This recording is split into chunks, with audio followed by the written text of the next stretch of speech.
नमस्कार मित्रांनो, स्वागत आहे आपलं. तर काल भारतानं वर्ल्ड कप जिंकलेला आहे. तर सर्वप्रथम आपल्या भारतीय क्रिकेट टीमचं अभिनंदन. तर काल भारतानं न्यूझीलंडला फायनल मॅचमध्ये 96 धावांना हरवलं आहे.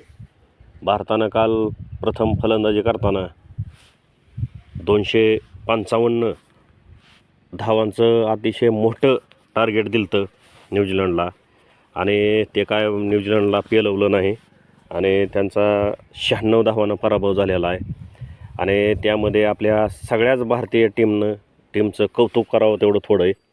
कारण सुपर 8मध्ये येण्याचे चान्सेस कमी होते. एक काळ असा होता मॅच चालू झाली त्या वर्ल्ड कपच्या त्यावेळेस की सुपर 8मध्ये येतं आहे का नाही हे पंचायत, मग सेमीफायनलमध्ये येतं आहे का नाही, फायनलमध्ये येतं आहे का नाही. कारण सेमीफायनलची मॅच एवढी जोरदार आणि रोमहर्षक झाली, अतितटीची झाली इंग्लंडबरोबर. आपल्याला माहिती आहे की शेवटच्या ओव्हरपर्यंत मॅच चालली आणि शेवटला फक्त 7 धावानं भारत जिंकलेला इंग्लंडबरोबर.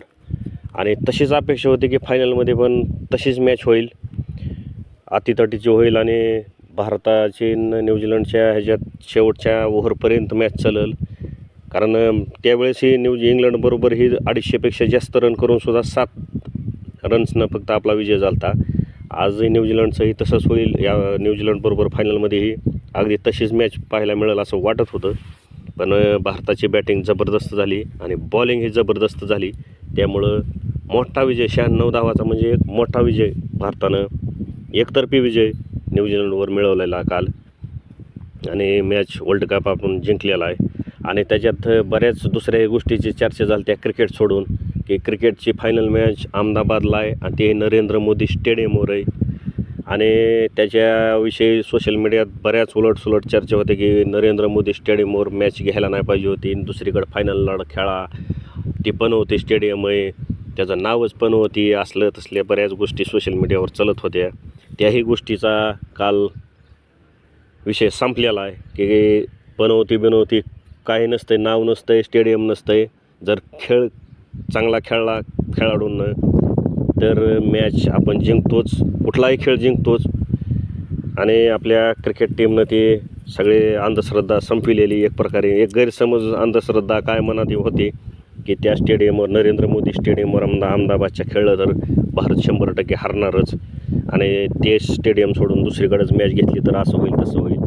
पण ह्या सगळ्या गोष्टी खोट्या ठरवलेल्या आहेत खेळाडूंना आपल्या. आणि नशिबाची साथ, देवाची साथ, क्रिकेट प्रेमींचा सगळ्या आशीर्वादाचं पाठबळ म्हणायचं आपल्या टीमच्या मागं. आणि त्यामुळं आपण वर्ल्ड कप जिंकलेला आहे, तोही थोडा का नव्हे 96 धावाने. त्याच्यात सगळ्याच टीमचं कौतुक करण्यासारखं. कारण संजू सॅमसन, अभिषेक शर्मा, ईशान किशन ह्यांनी तर अर्धशतकं मारली, जबरदस्त 200च्या स्ट्राईक रेट प्लस बॅटिंग केलेली सगळ्यांनी, त्यांचं तर अभिनंदनच. पण पूर्ण सिरीजमध्ये बुमराह सारखा बॉलर आपल्याला कायमच साथ देत आलेला आहे आपल्या टीमला.